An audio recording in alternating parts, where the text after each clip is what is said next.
drola pensi santie ju asho.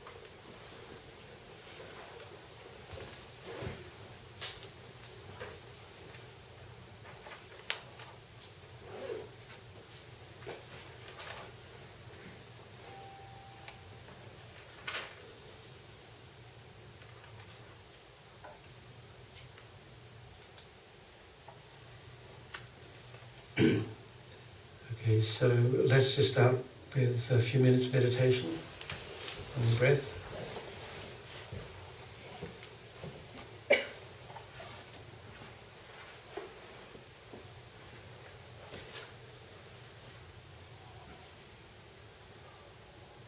So sit in your best meditation posture, bring your mind inside, away from distractions of external sense objects, and also try to keep your mind away from internal distractions, such mainly the discursive, chattering, scattered mind.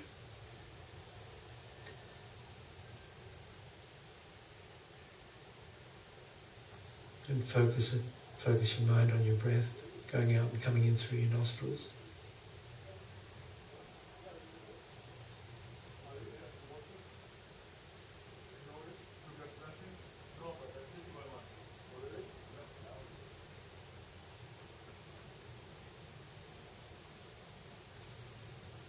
So just try to keep your mind on your breath as long as you can. And if you, at the moment you notice that your mind has gone off your breath, drop whatever it was that distracted you and come straight back to your breath.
Keep focused on the breath.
So if you've done that meditation effectively, your mind should be a little calmer and clearer than before. So now look into your mind and check your motivation for being here. Ask yourself, why did I come to the centre this morning?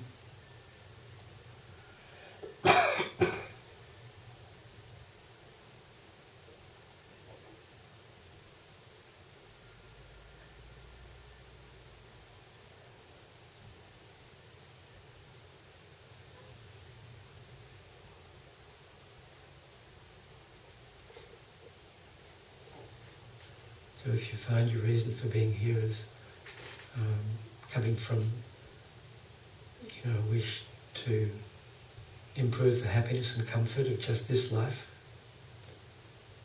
with no thought or intention beyond this life, then you should recognize that motivation is coming from attachment, one of the three poisonous minds, one of the three principal delusions, one of the main causes of suffering.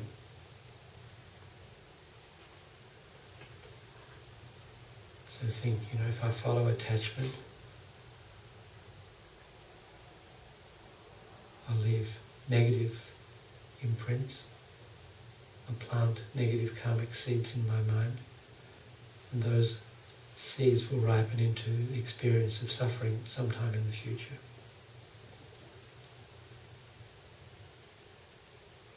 So even though I want happiness, I'm creating the cause of suffering.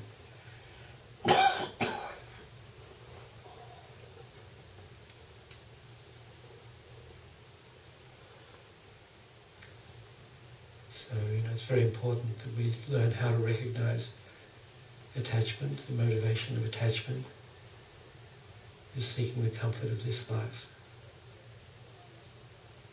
And it can be hard to do because, as Lama Yeshe often used to say, it's a very sneaky kind of mind. It disguises itself as positivity and virtue.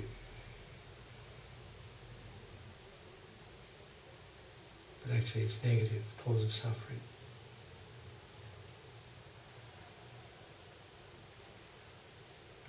So recognize it and make a determination not to follow attachment. And instead, generate a positive motivation for being here.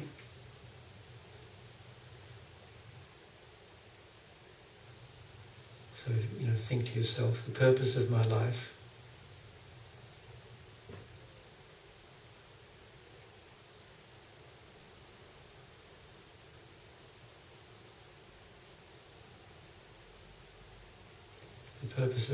is to lead all sentient beings from suffering to happiness.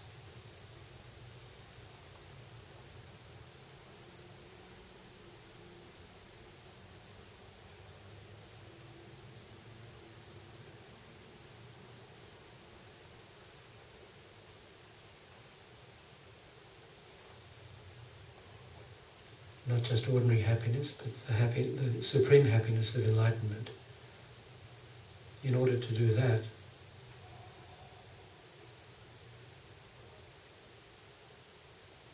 first I have to reach enlightenment myself.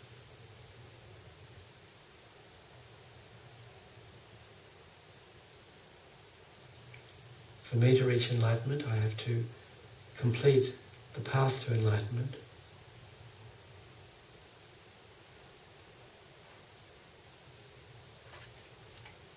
I must actualize or realize the path to enlightenment. And to do that, I need to study teachings on the path to enlightenment.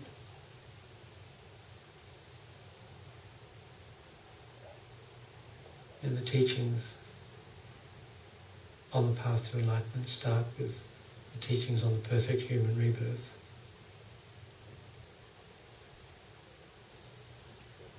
And the subject of our class this morning.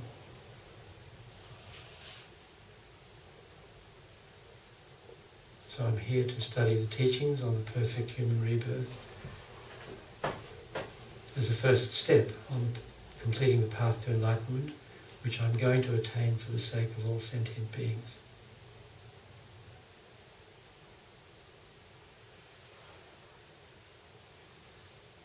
So even though this is a kind of artificial or contrived sort of intellectual motivation, that's where it starts.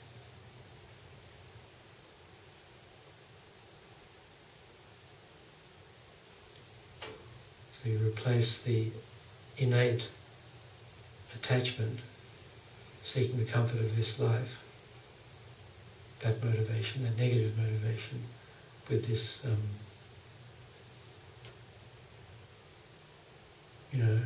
intellectually created one. But without starting like this, the spontaneous wish to attain enlightenment, we call bodhicitta. Without artificial bodhicitta, we can't develop genuine bodhicitta.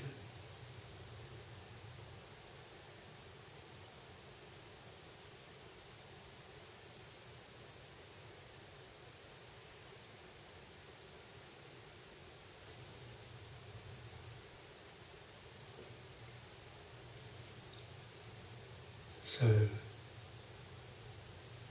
it's two important things we've done so far. One, stressing the importance of learning how to meditate, how to sit in the right meditation posture, and how to use the mind correctly while sitting in that posture. Starting with learning how to meditate on the breath, before going on to more advanced meditations.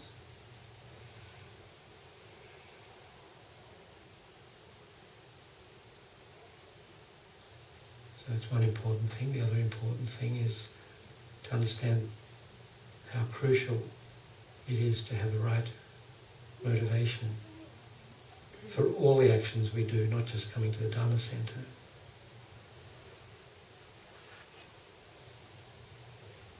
And generating positive motivation, the cause of happiness,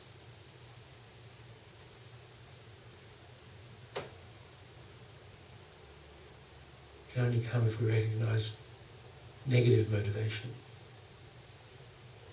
Negative motivations that come from ignorance, attachment and aversion.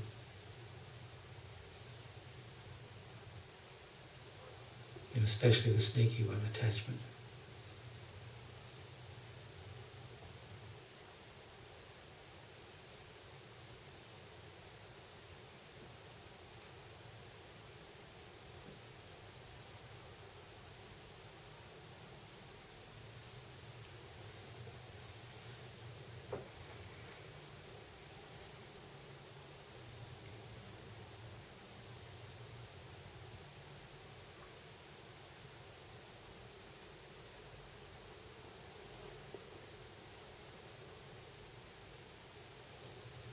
So those prayers we do at the beginning sort of are a way of, among other things, generating the right motivation. But when we do them, we just recite the words. We're not really aware of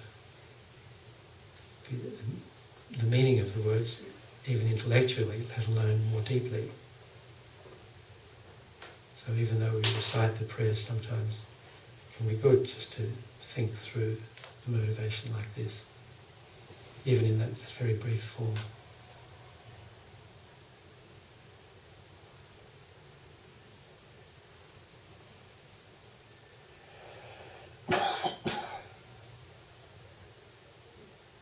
So when we set out from home to come to the centre, that even then we should start generating that motivation.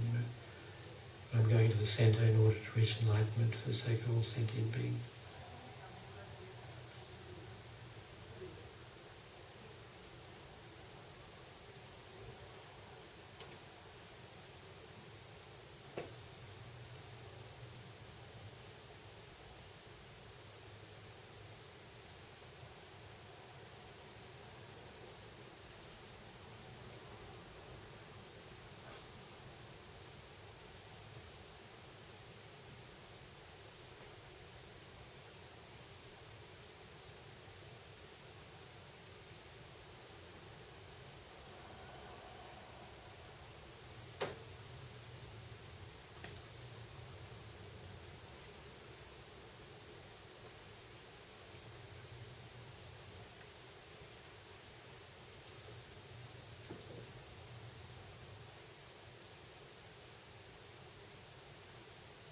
mentioned, intellectually generating motivation, and then try to have that develop into a more heartfelt, more spontaneous or genuine motivation.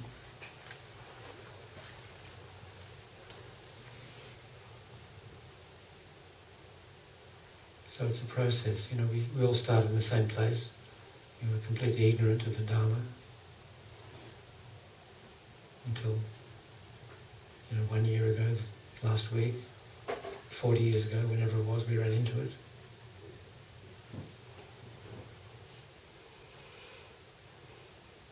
So then we listen to teachings and we read books, study the teachings, and gradually develop an understanding, an intellectual understanding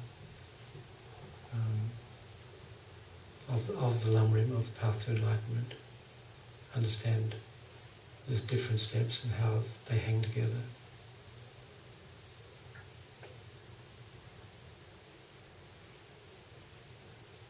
And then as we study more, as we think about it, as we meditate on the teachings, as we read more, as we discuss with our friends, so forth, and as we do other practices of purification and creating merit, our mind becomes more fertile, more receptive.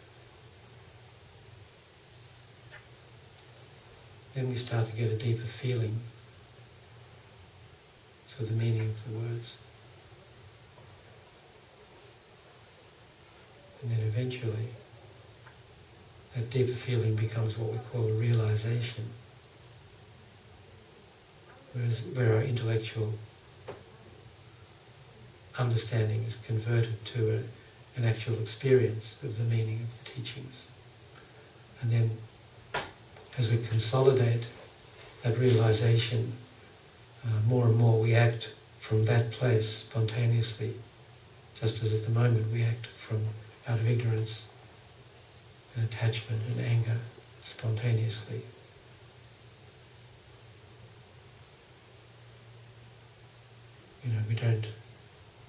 At the moment we don't have to generate consciously the motivations of ignorance,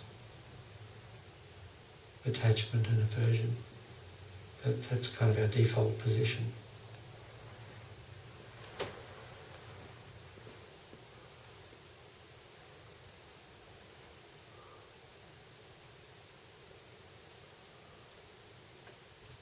And in a sense, it's a frustration at having operating like this and living in a world that operates like that kind of drives us to come here to the centre where we can learn.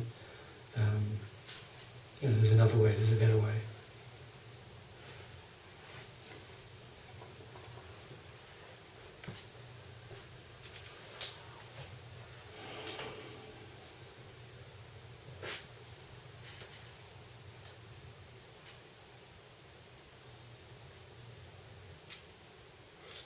So think, I'm here to reach enlightenment for the sake of all sentient beings.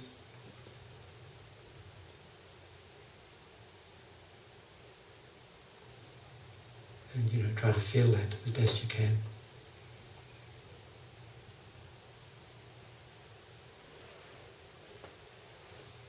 And then notice the gap between your brain and your heart.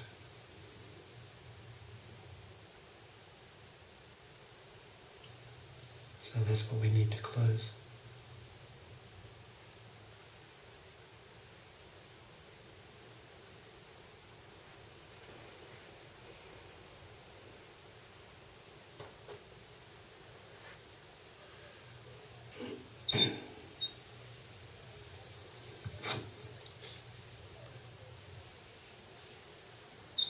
And what the bright lights are for, is it? For the video.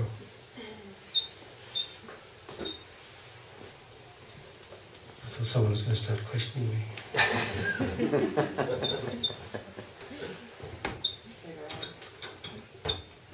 Good luck with that, I don't have any answers.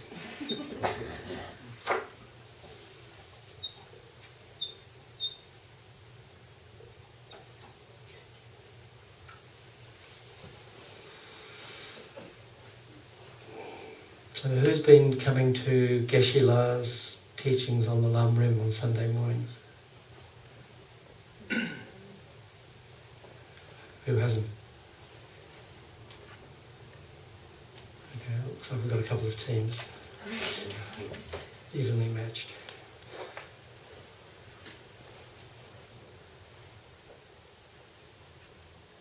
So who's been coming?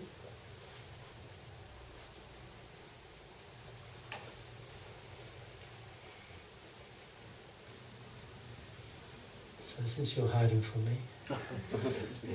So what Geshe-La's taught on this topic, perfect human rebirth? Yeah. Who said? Okay. Who says he has? He hasn't got to it yet? No, he has. Yeah. Okay, so who's been coming on Sunday mornings and paying attention? One or two. So you think he has? Yes. Yeah, he does. He has. We're on definite impermanence now. Yeah, so we're way past it, right? So what's the perfect human rebirth? Since you have It's- those teachings and pay It's attention. the idea that we have the causes and conditions best suited for practicing Dharma with this precious human rebirth. With this precious human rebirth, did you say? Yes.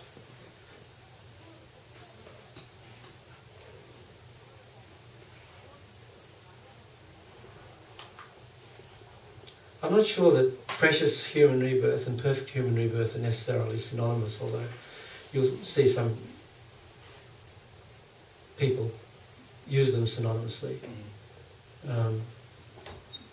Generally Lama Zopa Rinpoche says perfect human rebirth, in the sense that any human rebirth is precious when you consider the alternatives. It's like being born in the lower realms. And of course, just the term rebirth implies mental continuity, life after life. And some modern Buddhists are arguing whether the Buddha really did teach rebirth or mental continuity or not. But Buddhism without reincarnation or rebirth or mental continuity doesn't stand. It completely falls apart. The whole philosophy is predicated on understanding that our minds are beginningless. That there is mental continuity, not because it's some kind of neat theory, because that's reality. That's actually what happens. So I don't know why several of my colleagues say, well, the Buddha never really taught rebirth, and it's just, and there's no proof that it really exists. If that's your argument, there's no proof that it doesn't exist either. No one's ever proved that the mind stops at death. Have they? Has anyone seen any? And, because that's generally what it looks like happens. A person's there, then they're dead, and then they're not there anymore. Just because it looks like happening, people assume that's what's going on. But, as Lama Yeshe often used to say, don't believe what your senses tell you. Our senses are lying to us all the time. Things, sights, smells, tastes, touch, sounds, they don't really exist as they appear. Actually, he said that in the context of one of the students was complaining, "Oh, Lama, you never give teachings on emptiness." He looked kind of surprised and said, "I'm teaching all the time. You don't know how to listen." He said, "But if you just want the pith teaching on emptiness, don't believe what your senses tell you."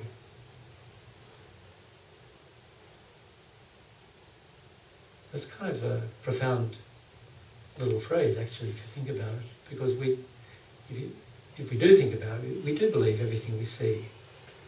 And, there's a relative conventional truth to it. Things do work in a certain way. But that's just a surface reality. That's not the real reality that underlies it all. And what we tend to do is get stuck in the conventional surface reality and not even realise that there's something behind it.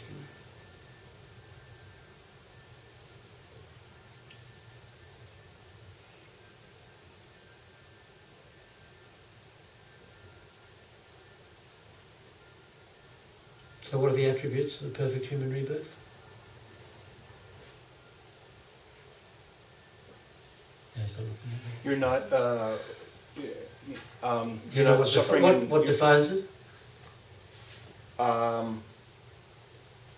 You're not suffering in the. It's the absence of having to suffer have the sufferings that are synonymous with the lower realms as well as the higher realms.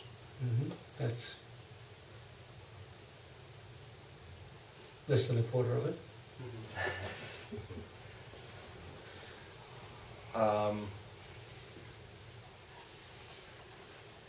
Anybody know? I mean, there are two defining sets of characteristics, right? You know what they are, Bob. Yeah, I'm a leaky vessel. Leaky vessel. I can remember some of them.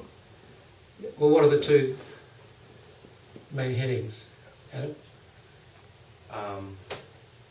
Having the intellectual capacity to understand the Dharma, and also meeting with the conditions so that you experience the Dharma in this human rebirth. So that, as Geshe Tsuga used to say, did he really say that? yeah. He must have been watching game shows.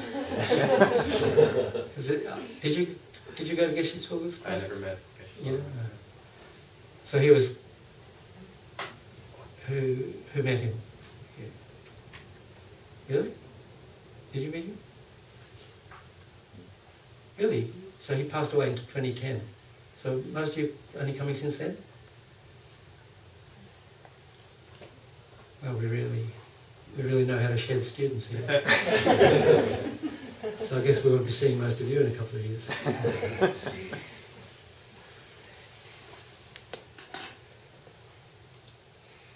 He was, Geshe Tsuga was our, where's Geshe? There's pictures of him in several places. He was our resident teacher from 93 to 2010 when he passed away. And at the end of his class, there'd be questions. We had homework. We often, they still do homework? Don't do homework. We used to do homework questions. Someone would send out 3 or 4 questions during the week, and then at the end, we'd go through those, related to the topic he was teaching on. So that's when if people gave the wrong answer, he'd give them the buzzer, So that's not what I'm looking for. It may be correct. Nobody? Anybody? Bueller? Okay. Anyone heard of the 8 freedoms and the 10 richnesses? It's right here in the subtitle. Okay. Who came to Venerable Robina's classes? So she didn't teach specifically on this topic?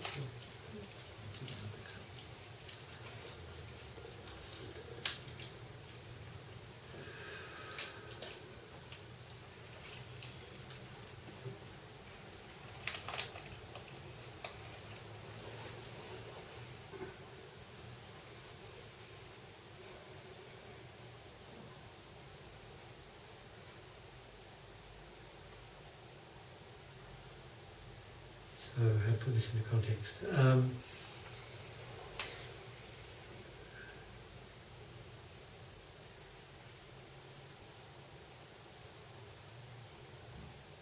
Let's start with the Buddha.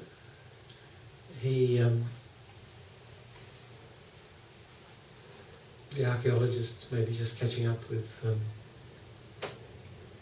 Buddhism, but he was born around in the 5th, 6th century BC, I forget how you calculate that. And he taught for 40 years, and Buddhism spread throughout India and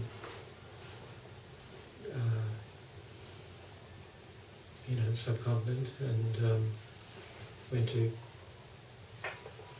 Japan, Korea, China, and around the year, about 1,000 years after the Buddha passed away, then Buddhism began to be introduced into Tibet, and then it flourished there for a century or two. Then there was a Tibetan king who tried to suppress it, and then when it came back, after he was assassinated,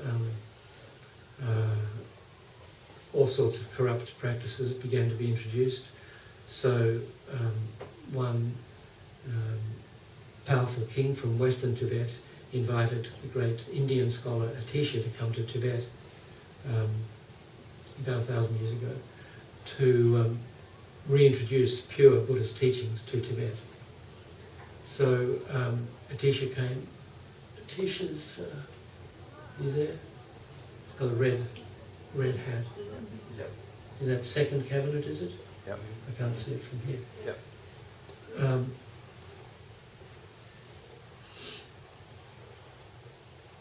And one of the so in order to try and distill the essence of the Buddha's 40 years of teachings, he wrote a very succinct text called A Lamp for the Path to Enlightenment, lam-rim. So,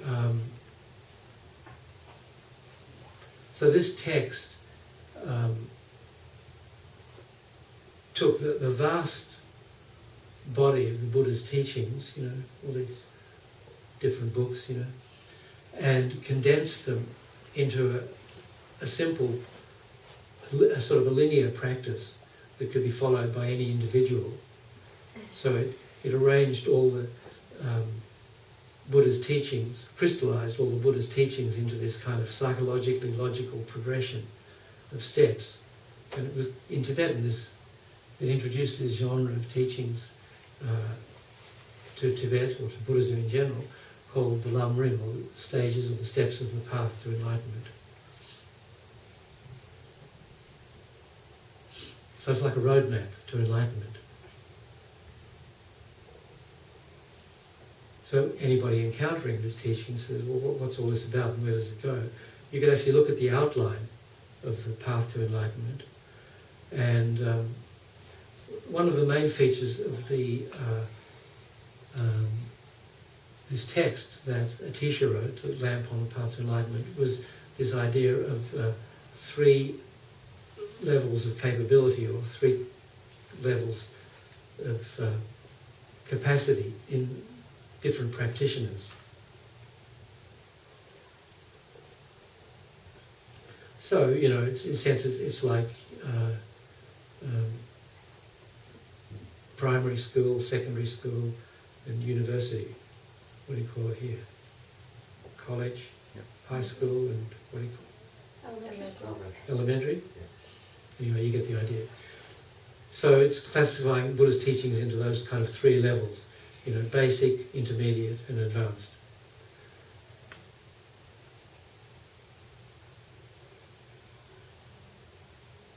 And then subsequent, so people back in India were quite impressed by this presentation of Buddha's teachings, and then different Tibetan lamas over the centuries began writing commentaries to this rather succinct and very profound text, explaining more in greater and greater detail what each part meant, and coming up with these different longer lam-rim teachings. So probably the greatest exponent of this was the founder of our tradition, the Gelug tradition, the tradition of Tibetan Buddhism we follow here. Lama Tsongkhapa is one in the middle there with his 2 main disciples on either side. He wrote a number of lam-rim texts.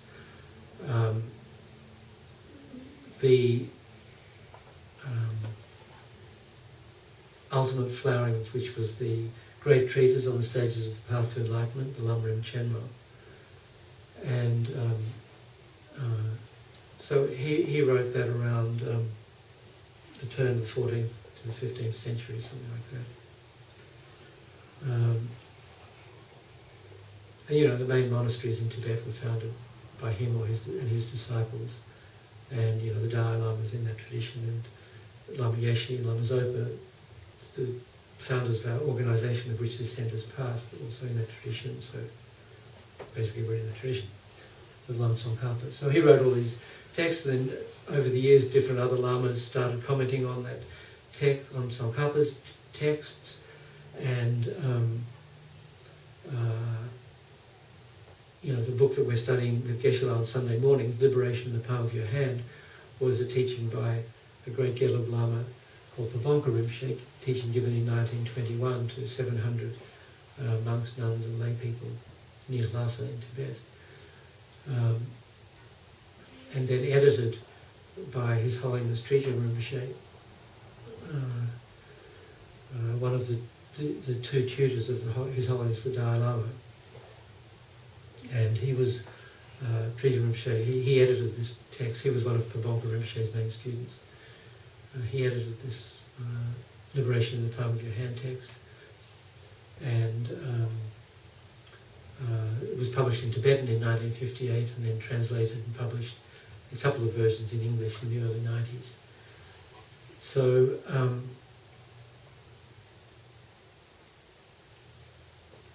so that is based on Tsongkhapa's lam-rim Chenmo, and which in turn is based on Atisha's text. And so the general outline of these texts as established by Lama Tsongkhapa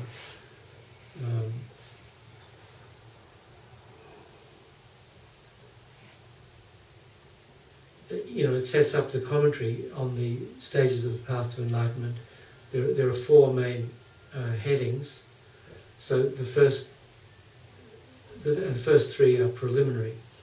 So the first explains the preeminent qualities of Atisha, basically, to show that he was qualified to write this text. He wasn't just some, fly-by-night scam artist who thought he'd write this text and make some money or something, Not quite how it worked in those days anyway,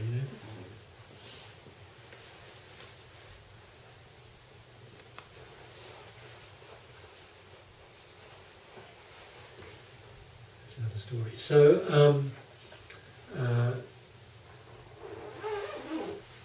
So the first main outline explains the qualities of mainly Atisha, to show that he was qualified to write this text. Then second, then there's the qualities. Second main outline is the qualities of the teaching itself, to show the benefits of having the Buddha's teachings presented in this way, with this sort of lam-rim structure, and how there are several attributes, several advantages of this. Then third is the instruction on how to listen to the teachings and how to teach the teachings. So instructions for the student and the teacher. And then finally, the actual path, the teachings on the path itself.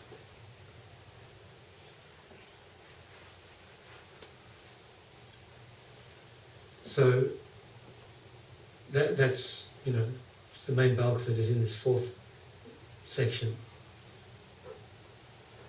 Everybody knows this or doesn't know this? You've heard it? Heard it. I wouldn't say no, I've heard it. If I asked you to explain it, would you be able to do it? Okay.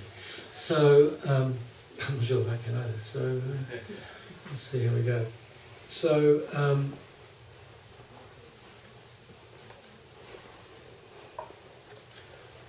so this fourth outline, this main one, which is called, how disciples are led on the path to enlightenment, has two main divisions. The first is generating devotion to the Guru who is the root of the path. And then the second division there is, having generated devotion, what to do once you've generated devotion to the spiritual teacher. So right there in the beginning, it shows how important it is to have a guru, or a lama, or whatever you call a mentor, or a spiritual teacher, or a spiritual friend, or someone to guide you on the path, because it's a jungle in our mind. So we need an expert to lead us through that jungle. Someone who knows what the mind is, how it works, and has traversed that path himself or herself.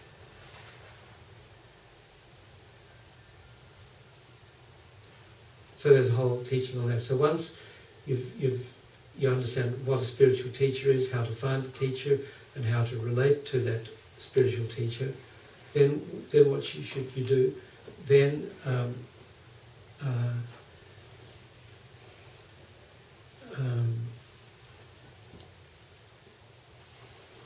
then comes the teaching. Then there's another two divisions,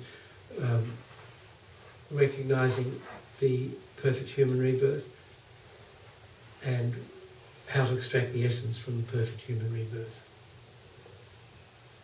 So, before I said this is really the first teaching,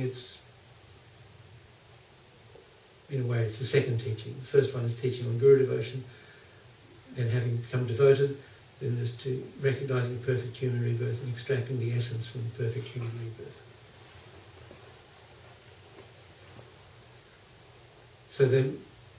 So recognizing perfect human rebirth is where we are now, and then once we've recognized the perfect human rebirth, what it is, how it's useful, how it's hard to get, and so forth,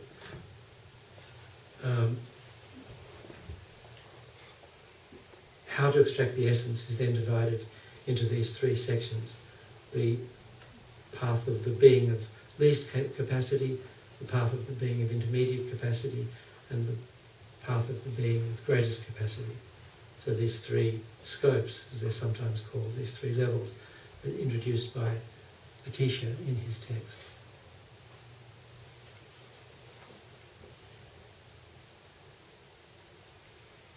So each of those three is divided into different sections, subheadings, sub-subheadings, sub-sub-subheadings, and so forth, So this is all part of the roadmap of the path to enlightenment, the outline of the path to enlightenment.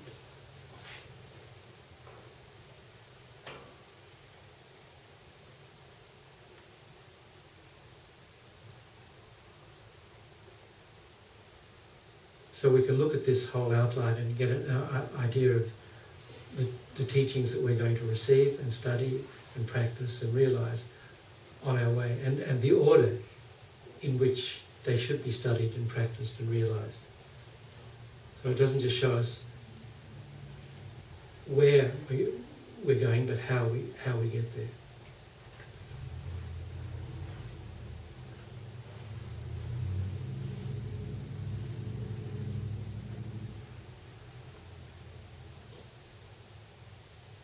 So of course all these things are taught for us to meditate on them, to develop wisdom and get rid of ignorance.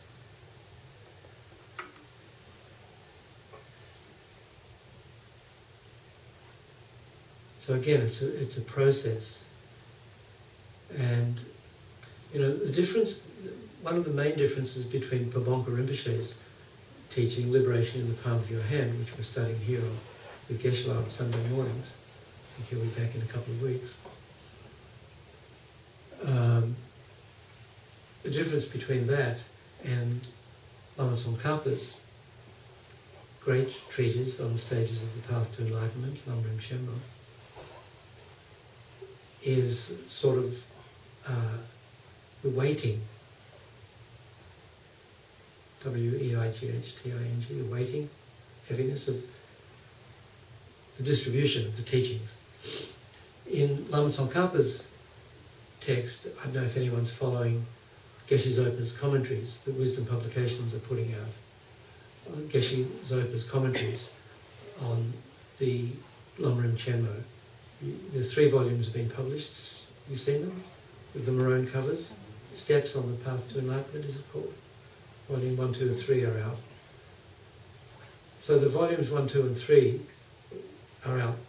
They cover maybe the first half of the text. Volumes 4 and 5, which aren't out yet, cover the second half of the text. The second half of the text deals mainly with developing concentration and wisdom. How to develop single point of concentration and how to use that single point of concentration to realize the nature of reality, ultimate reality, emptiness. So that was the focus of the lam-rim Chenmo, developing concentration and wisdom, the last 2 of the 6 bodhisattva perfections. Pabongka Rinpoche's text, on the other hand, deals with those topics in some detail, but the first third of the book, I haven't actually measured it, is devoted to preliminary practices. Preliminary practices.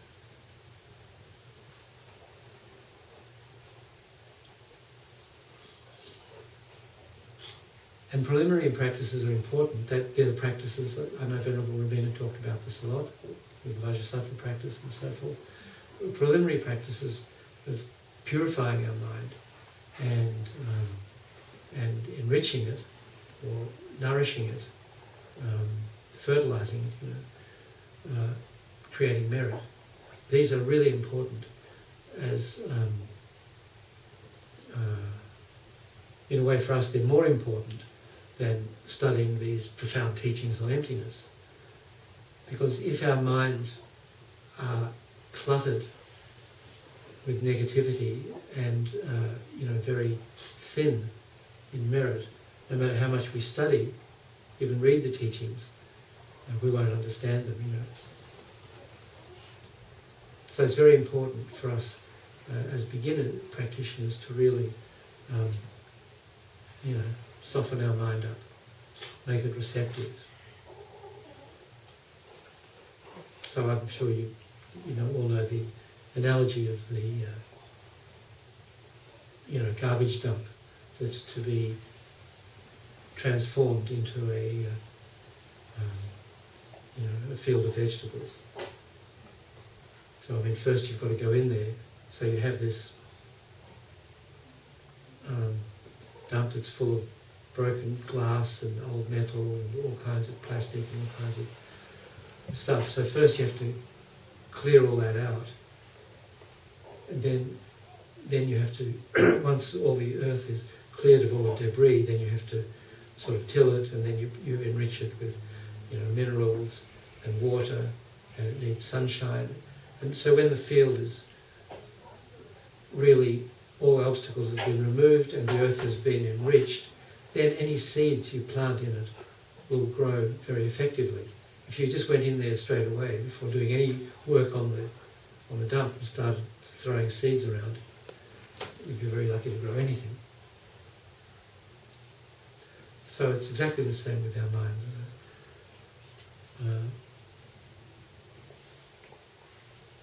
In fact, Lama Tsongkhapa, even when he was young, was very advanced meditator. And he did a long retreat, I think, when he was maybe 10 or 12, on Manjushri, the Buddha of wisdom. And he actually had a vision of Manjushri, the Buddha of wisdom, in his retreat, like we see each other. And he could talk to him and ask him questions. So one thing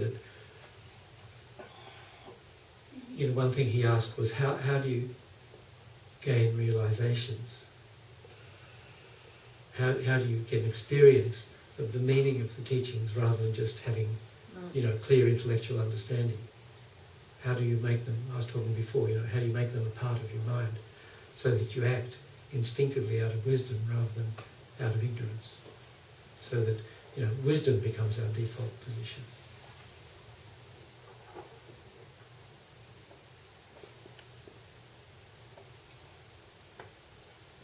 So, who knows what Manjushri told him? Anybody? I don't know how many times I've told you guys this story. What? Well, I don't know exactly, but I think you said you need to purify, you need to do purification practices. That's a pretty good assumption, given how I led into this. I've heard that before. That if Okay. you're not, I've heard before that if you're not getting realizations, that the thing to do is purification Yeah, what- practices. Involve. Okay, let me ask. He said Manjushri said there are three things that we have to do together, right? Oh, that part I don't. Yeah, okay.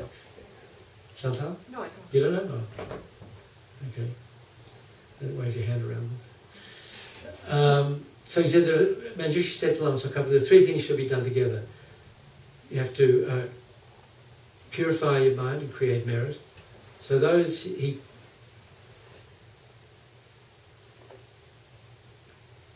categorized as one thing.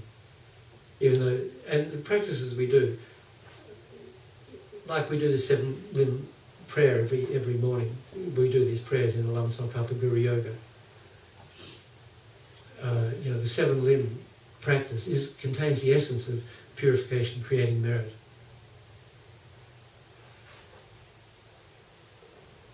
Making prostrations, offerings, confession of negativity, rejoicing, requesting the teachers to stay, requesting the teachers to turn the wheel of Dharma, teach Dharma, and dedicating the merit. Those 7 practices contain the essence of purification, creating merit, and that's what Manjushri is talking about when he told Tsongkhapa. The first thing we need to do is purify mind and create merit. Like I'm talking about the field, get the mind ready,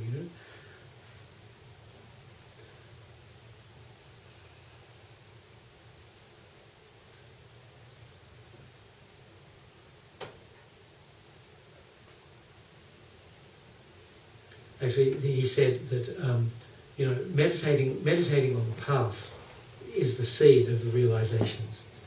So meditating on the path means, I'm talking about all these different outlines for each topic. The 3 scopes, or perfect human rebirth, or guru devotion. All these teachings have many subheadings, sub-subheadings. So each one is like a topic for meditation. So meditating on the topic is the seed of the realization that we want to attain. We want to realize guru devotion, we want to realize perfect human rebirth. We have to meditate on the teachings on that topic. But that's the seed. So the seed, like I said, if we plant it in the garbage dump, or we plant it on an unsuitable surface, it's not going to grow. So if we think we're trying to meditate on these teachings, on these topics, without first preparing our mind, it'll be like putting a seed on the table and wondering why nothing happens. It's not in a conducive environment. So we have to make our minds conducive environments for realizations to take root and develop and grow.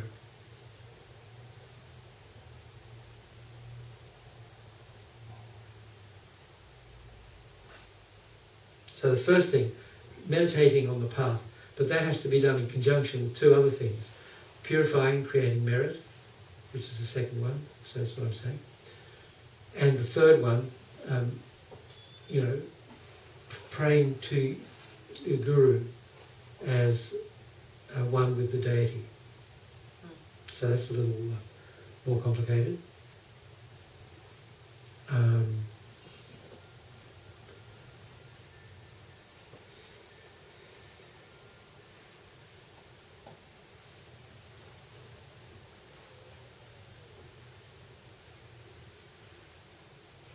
The essence of the teachings on guru devotion, what the teachings really are about, are how to see the guru is the Buddha. Is the Buddha manifesting at this time in accordance with our karma. Mm-hmm. So, the best book that I know on Guru devotion is Lama Zopa Rinpoche's The Heart of the Path. See, there's a big blue book out there. So that goes into great detail. And the subtitle of that book is Seeing the Guru as Buddha. So that says it right there. Mm-hmm. No holds barred, right there on the cover,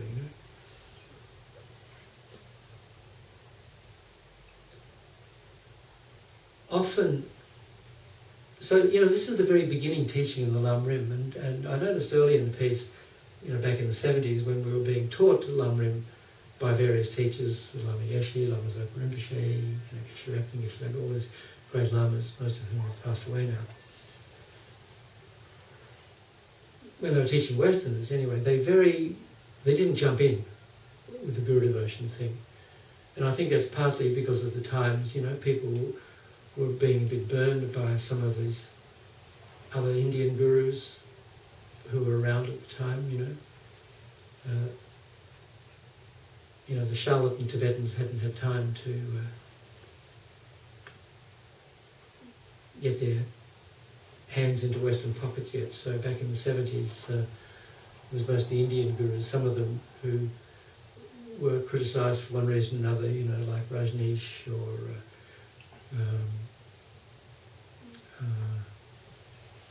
the Hare Krishna movement. Anyway, there's a lot of scepticism out there.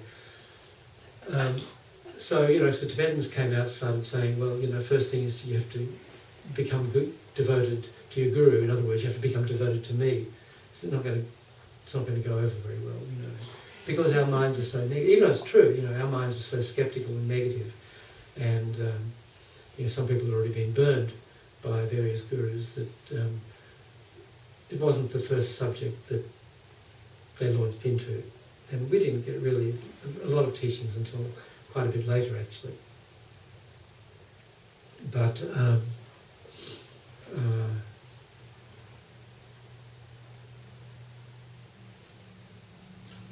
what I'm talking about that. So anyway, the first thing is meditating on Glorification. no, meditating on the teachings as the Path. seed of the realization, meditating on then creating merit and purifying the mind, and third is praying to Guru as one with the deity. That's right.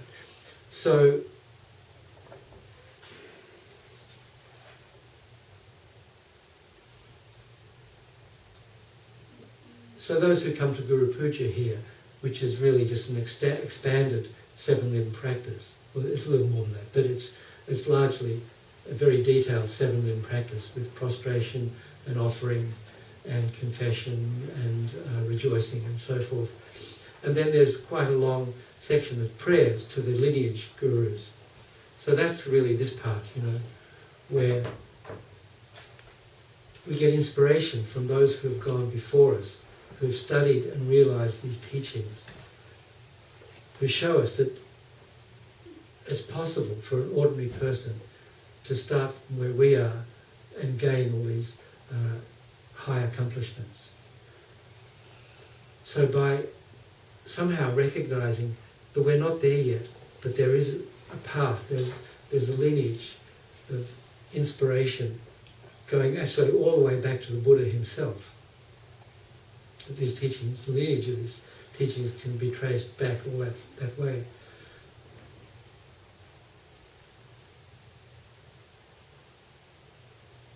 By opening what Lama Zopa calls the devotional hole, which has always struck me as a strange term, devotional hole, but somehow if you look at the infinite Buddhas and Bodhisattvas who are right now existing throughout infinite space, we don't see anything because our devotional hole is tight shut. But if we can open it up, somehow open up our mind and let kind of light shine in, and the blessings and inspiration of all these previous teachers if we let them enter our mind, that, together with the purification and creation of merit, sort of a faith, but not a blind faith, a faith based on experience and understanding. If we open our faith, that helps us understand and realize all those things practiced together, help us understand and realize the teachings in the most efficient way we can, according to our personal karma.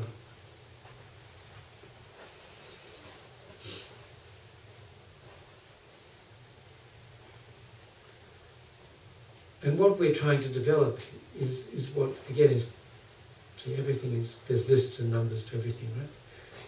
And these are kind of mnemonic devices to a certain point of view. If you know, we'll come to it in a minute. So, the 3 levels of wisdom, who knows what they are?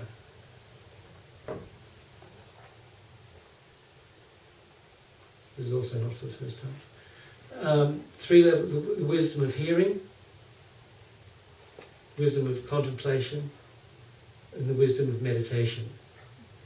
3 levels of wisdom. So, ignorance, no wisdom. So that's what we have now. Then you read about something for the first time, or someone tells you about it,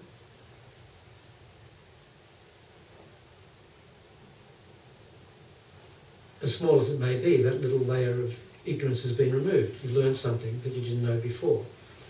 So that, the more and more new things we learn, the more our wisdom of hearing or reading develops. Then we read something, we hear something like, the mind is beginningless, or, past and future lives, something that we're not familiar with. Our instinctive reaction is, oh, that doesn't sound right, that sounds superstitious or, Eastern or something.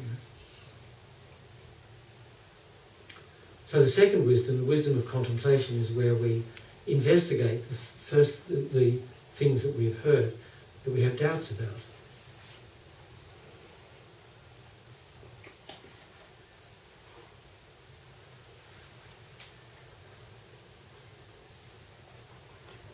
So doubt is okay. It's okay to have doubt as long as we investigate our doubts and come to a conclusion, in their regard.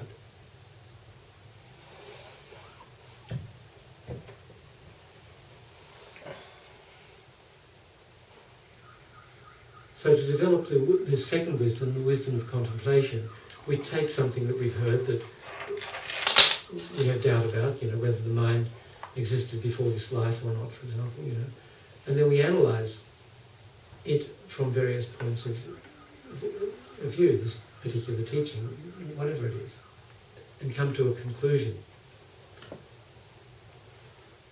So if the conclusion we come to is different from what we habitually understand or believe, so through our analysis and study and thinking about it, we come to the conclusion, the mind is continuous.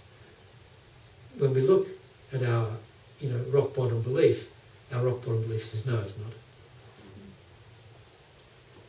So somehow we have to reconcile that difference.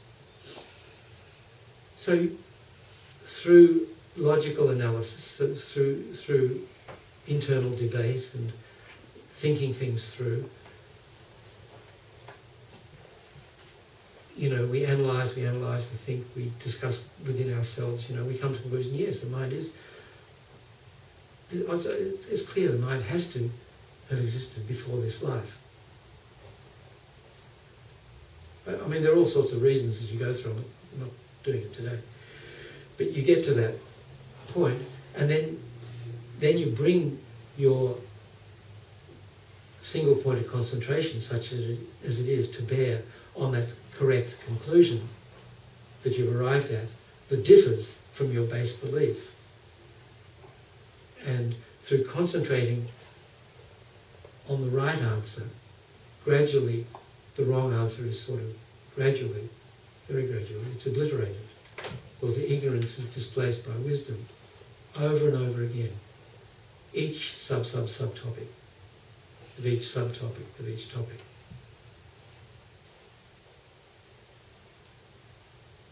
That's how we develop on the path.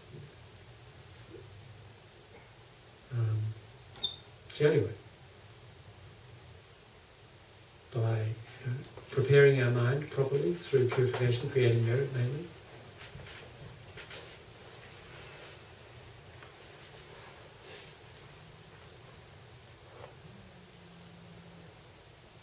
By praying to our gurus for inspiration and blessings to understand and realize the teaching. And then by then getting to the work of actually thinking about the teaching.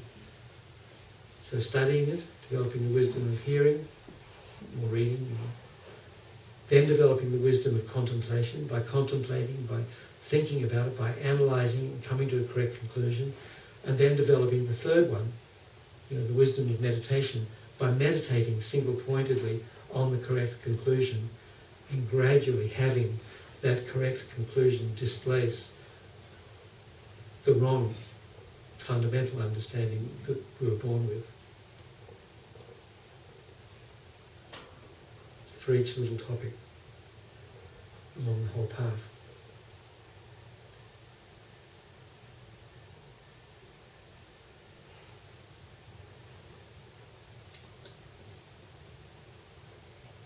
And so a realization is when, by following that process, our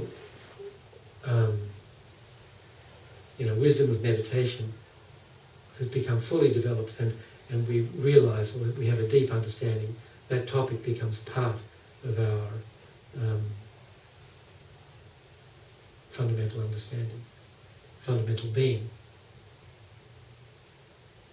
That we're gradually transforming ourselves into a wise person instead of an ignorant person.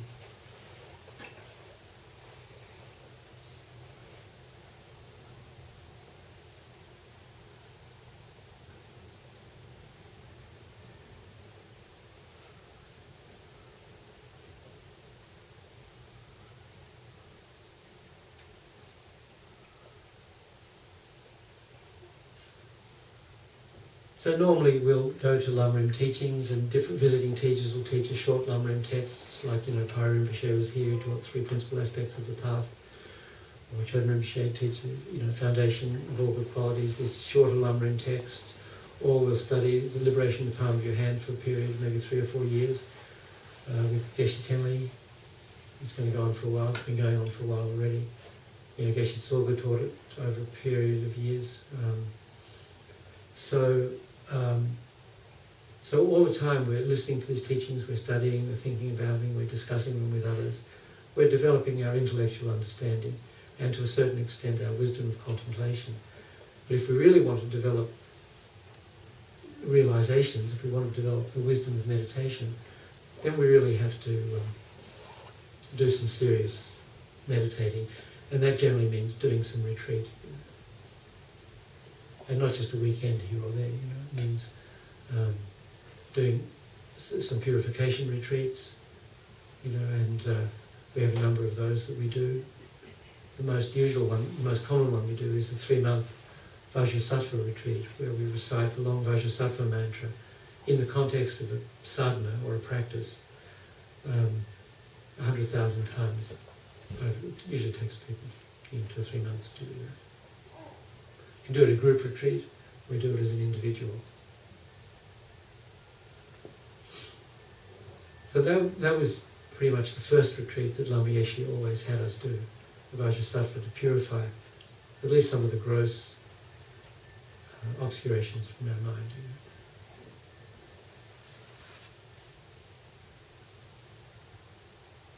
But people do prostration retreats, they do... Actually, in our tradition, we have 9 preliminary practices.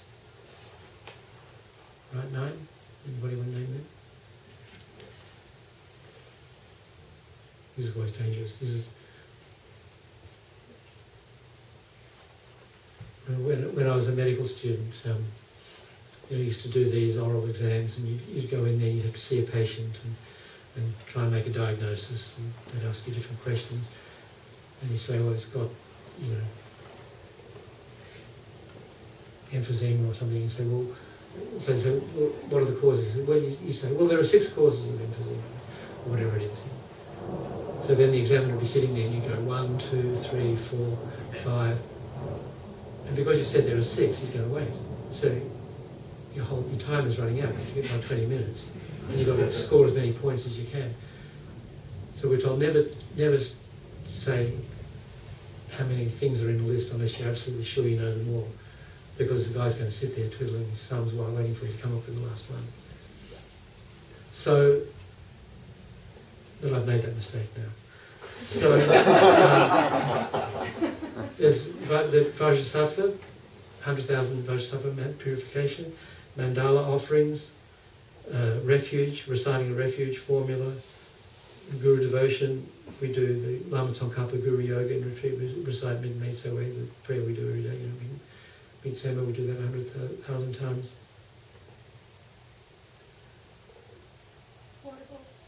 Did I say prostrations? No. Prostrations, 100,000, 100,000 water bowls, 100,000 satsas, 100,000 samaya vaja, Damsik Dorji. It's a special deity for purifying broken samayas or tantric vows, and Dorji Kadra, the Vajradaka, the burning puja, where you do 100,000 symbolic burning of negativities. We often do that one after a retreat. This is not the general fire puja done after highest yoga tantra retreats. This is something a little different.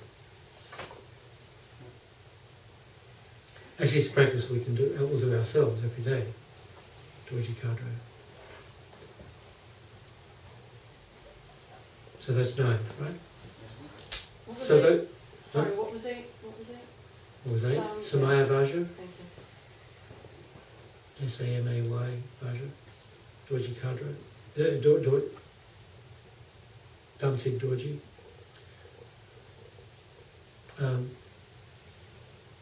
So sometimes practitioners would spend a year doing those 9 preliminaries before going into a 3-year tantric retreat in order to get the most out of their retreat, really preparing the field before planting the crop.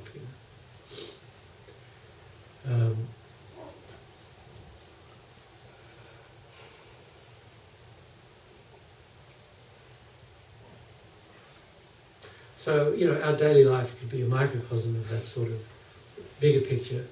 In Pabongka Rinpoche, in Liberation Palm of Your Hand, the first, there are these 6 preliminaries like cleaning the room and setting up the altar and, doing refuge, Bodhicitta, offering mandala, praying to the lineage gurus and so forth. So that's also crystallized into a short daily practice that we can do every morning at home.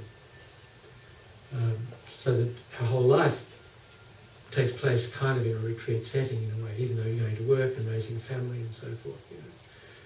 There's a way of integrating. But still, if we want to do serious meditation, we need to do retreats, and either in a group retreat, and for people who don't have experience doing retreats, group retreats are really good. I think they have them sometimes at Milarepa Centre,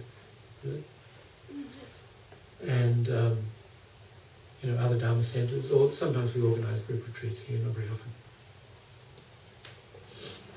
And then you can graduate to sort of individual retreat. So there are a couple of people did like 4-year retreat up in Milarepa Centre back in the 90s. A couple of people did a 4-year retreat, built a couple of cabins and did that. So that's kind of serious stuff.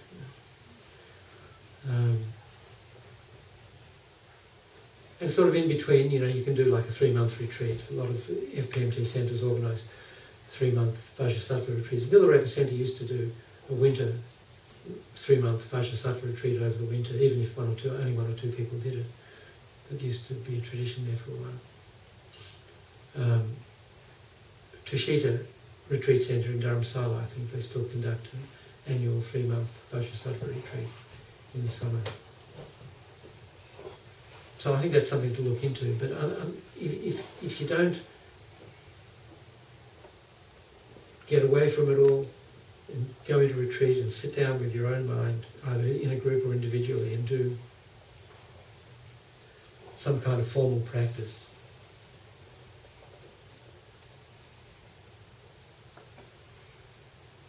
If you don't do it, you're making it much harder to make progress just in your general Dharma practice.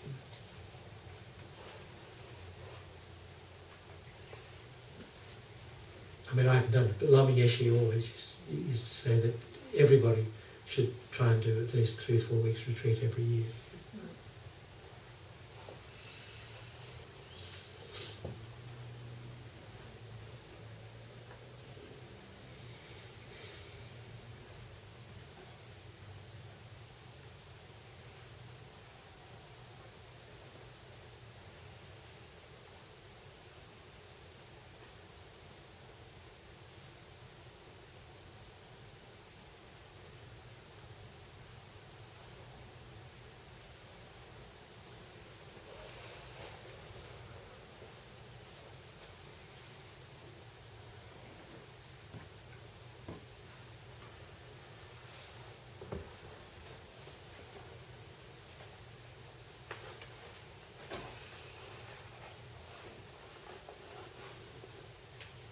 So this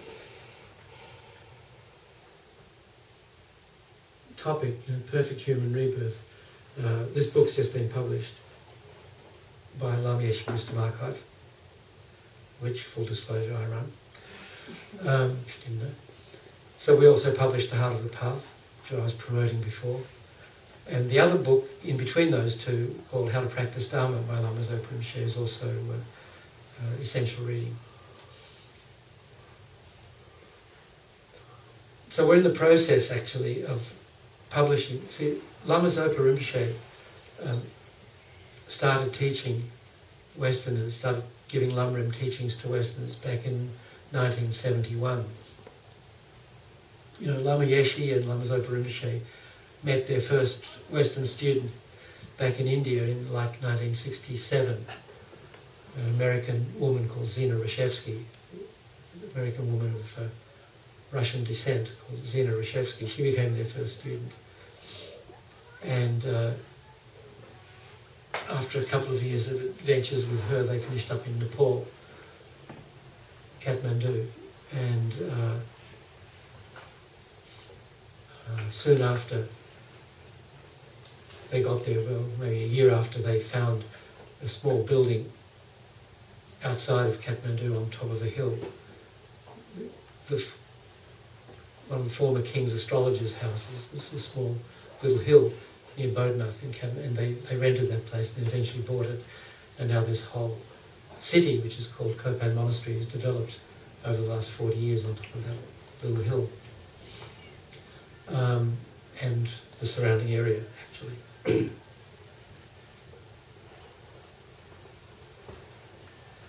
So Zina kept asking Rinpoche to give lam-rim teachings to her friends and other Westerners who were in Kathmandu at the time.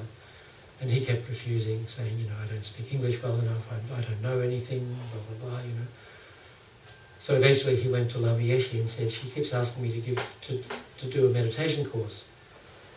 So Lama Yeshe said to Lama Zopa Rinpoche, well, if it's beneficial, you should do it. So I guess he figured in the scheme of things it was beneficial, so he did it. So the first course he gave was in spring of 1971 at Kopan. And there were about 20 people attended that course. Then he gave the second one a year later, in the spring of 72. And by that stage they'd actually started building a temple on the hill. Up to that time, they'd just been using some of the old buildings that had already been there. They started building a temple. And there were about 20 people at that course. But just after the course had started, I think they were 5 days into it, that a message came from Geshe Rapton in Dharamsala that His Holiness Trijang Rinpoche was giving very special teachings starting in a couple of days. So Lama Yeshe, Lama Zopa Rinpoche abandoned their students and went to Dharamsala to take these special teachings and left the students in the hands of another Geshe and one of the Western nuns. There were 2 or 3 Western nuns at that time. then the third course was in the fall of 1972, and at that stage the monastery had just been built, so this third course was held inside the new small monastery building. So that was the first course that I went to. There were about 50 of us, just over 50 of us at that course. And the students from the second course, the ones that had been abandoned, so they put together the notes from the first and second courses into a little kind of textbook, which we were given when we showed up for the third course. There was this textbook, and it was pretty roughly put together, and but it covered the main scope of lam-rim teachings, as I've been mentioning, and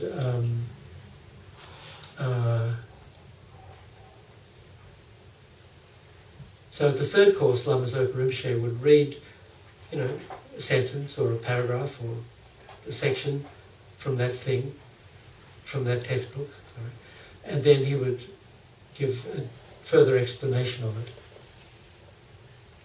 So basically giving a commentary to his own text. So that's how the course went on. So at the end of the course, I wasn't convinced, but and I came into it knowing very little about Buddhism, and having every intention of spending the winter in Goa. But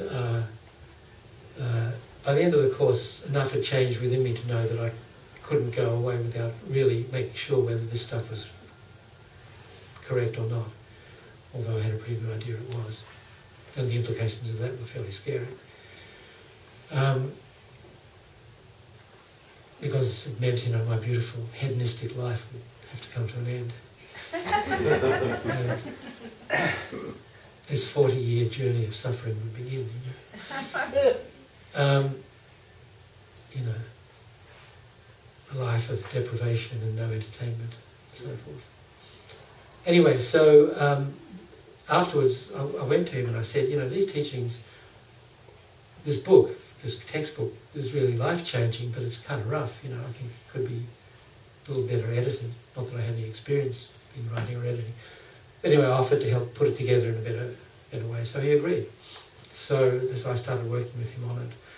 And we went. He said, look, this was just put together by the students. I had my own ideas of how it should be. So between the third and the fourth course, I spent a lot of time working with him on going through the whole thing and rewriting the whole thing from beginning to end and starting to present it as he wanted it. Then at the fourth course, there are a lot more. There are more students, again, more than doubled. There are like over 100, maybe 120 people came to the fourth course.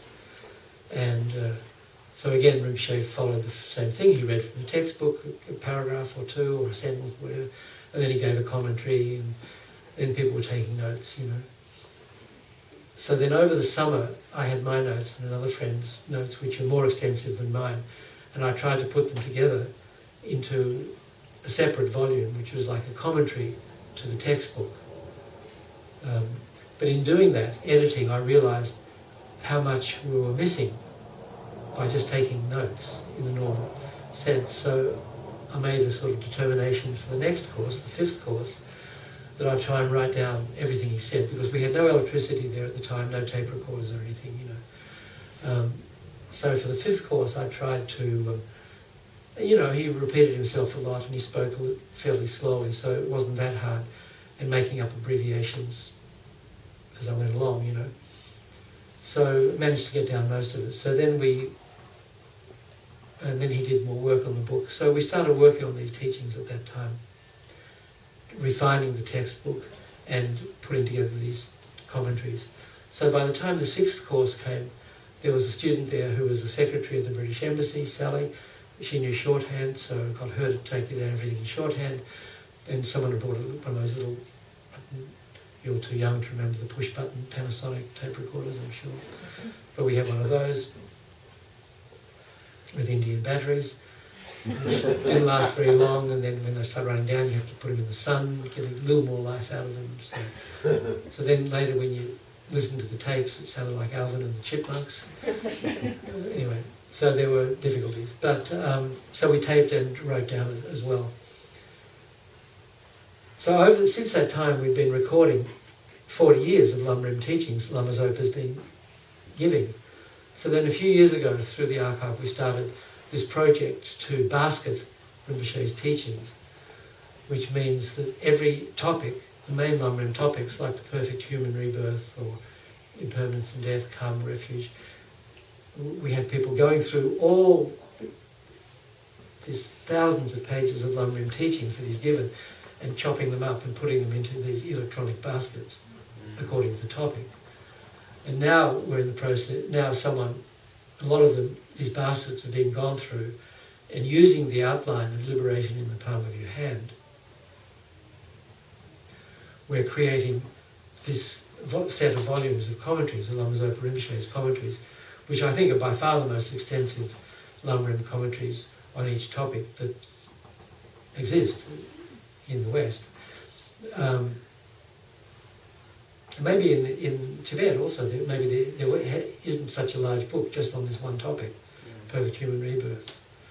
So these are really in-depth. So what we go through, when we go through these baskets, we want to put everything Rinpoche said on the topic, include everything he said, and omit the repetitions, and then smooth it out, the English, and have it structured following the outline and so on. So that's what this series of volumes, the next one's going to be on impermanence and death, and then the three lower realms, and then refuge, karma, then the middle scope, and then bodhicitta, the upper scope. So all these books are in the works.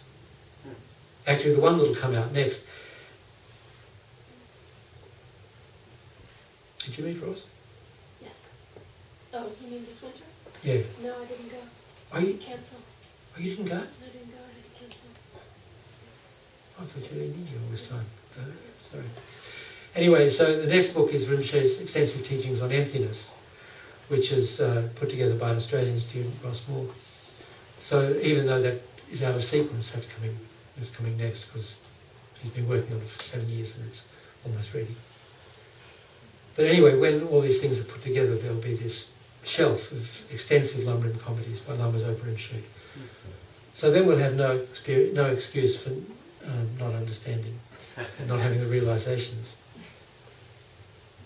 But I do remember this at the 5th course, there were about 200 students there, and that was the one I was writing down longhand. And at one point, Rinpoche was teaching this topic, perfect human rebirth, there were a couple of hundred people, and he kind of surveyed the crowd and got this kind of faint smile on his face. He said, you know, if in this lifetime one person in this gathering realizes the perfect human rebirth, he said that'll be an amazing thing. So there we are. 200 people, you know, fairly keen students, most of them.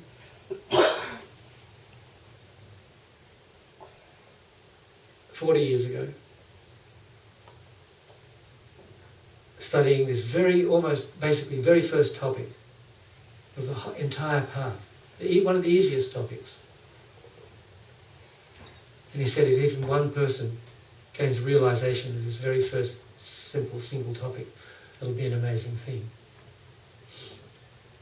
So that was kind of sobering. But you know, to realize that the things, like I'm saying, you really have to be dedicated. You know, you have to really purify your mind, really have to enrich it, you have to create a lot of merit. It takes a long time, you know, a lot of practices and a lot of focus and you know, faith and devotion. Then you have to really study and think about the teaching, the topic that you want to realise. And then you also have to hone your concentration. You know, if you're trying to meditate, if you're trying to analyse, so you know, with meditation, you know, we have these two kinds of meditation. Anybody? Anybody? Focal. And? Yeah. Okay, so we know that. There are two kinds of meditation.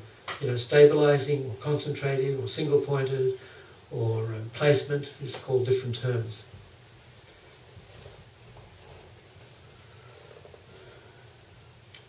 Basically, it means focusing your mind on an object and keeping it there, like we're trying to do with the breath. Find your breath, put your mind on your breath, and it stays there for, weeks if you want it to. Well, minutes. Try seconds. Even that's difficult enough, It just doesn't want to stay there. You try and bring it back. So that's why placement meditation, or replacement meditation, is a good term, You put your mind on your breath, it goes away. It takes you a little while to notice that, by the way, because it's so interesting. Where it's gone. Much more interesting than the breath, So, bring it back, Conversation, What am I doing later, I'm late, Bring it back. So, over and over again we have to keep doing this. It's kind of boring. No other way.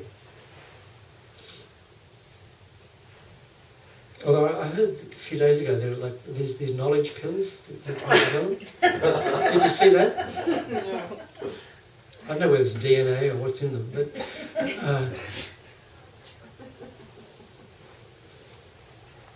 that would blow meditation out of the water if you could develop like wisdom pills, like take a perfect human rebirth pill. Oh my God, I'm wasting a minute. So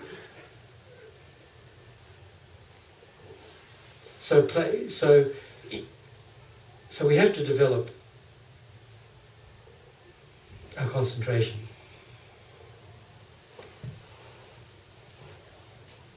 Because we need it, when you're analysing a topic, you need to be able to keep your mind to follow the thread, the analytical thread, to its logical or illogical conclusion.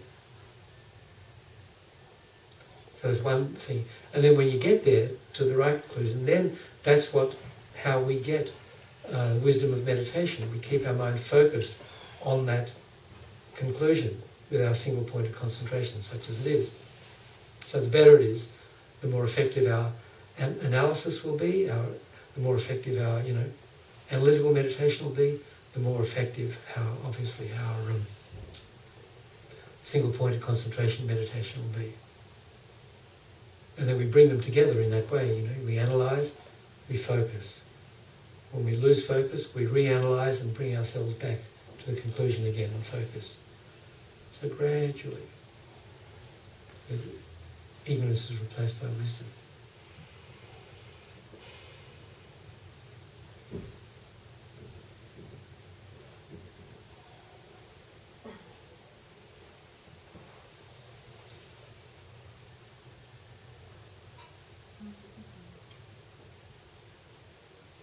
So, the books that explain the subject in depth make it much more, much richer. The scope of analytical meditation, there's many more ideas to think about. If you left to your own ideas.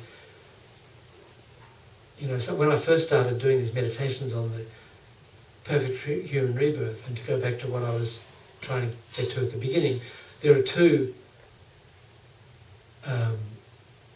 things that define the perfect human rebirth: the 8 freedoms and the 10 richnesses.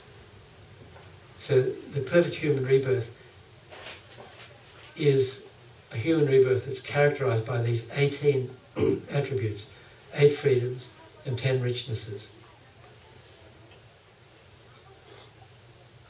So when I first started trying to meditate on this in my first meditation course, I didn't really know what to do. I didn't quite know how to think, so I spent my time trying to memorize, at least memorize the freedoms and richnesses.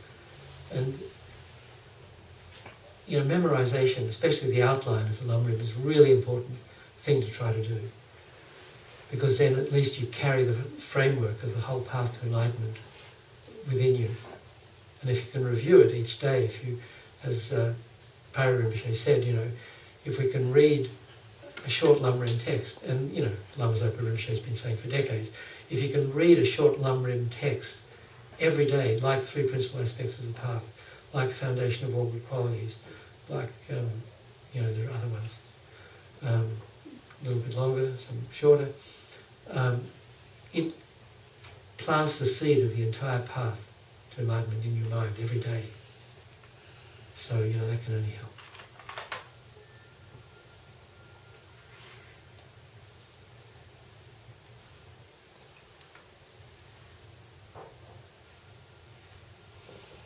So, at least if you don't know how to meditate on it, at least if you memorize, that's a start, if you know what the 18 things are. So,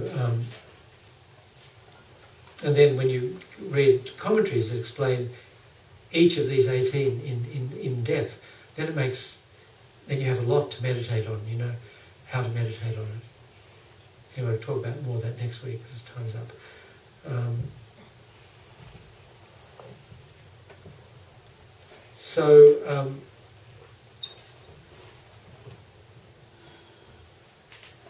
I recommend this book, naturally, but it's amazing teachings, and Lama Zopa's,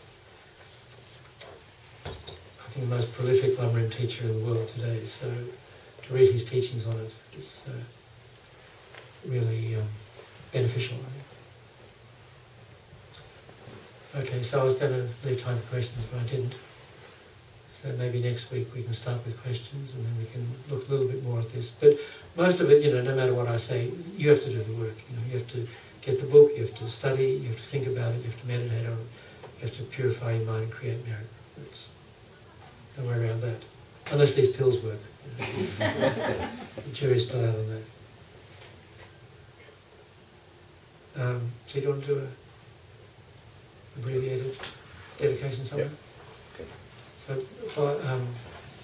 So normally, like the perfect action has the positive motivation, which we generate at the beginning, bodhicitta, the determination we're doing is to reach enlightenment for the sake of all sentient beings. Then the action has to be appropriate, so that I think it's appropriate. We talked about the lam-rim. And then we seal the action with dedication. So I will lead us in that. 7 or 8 minutes worth, or do we usually do at the end of Sunday? Or a little bit shorter? Short. Maybe do the lam-rim prayer Yeah. and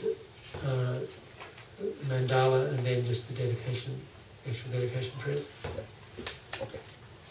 For the Thanksgiving mandala on page 39 of the prayer book.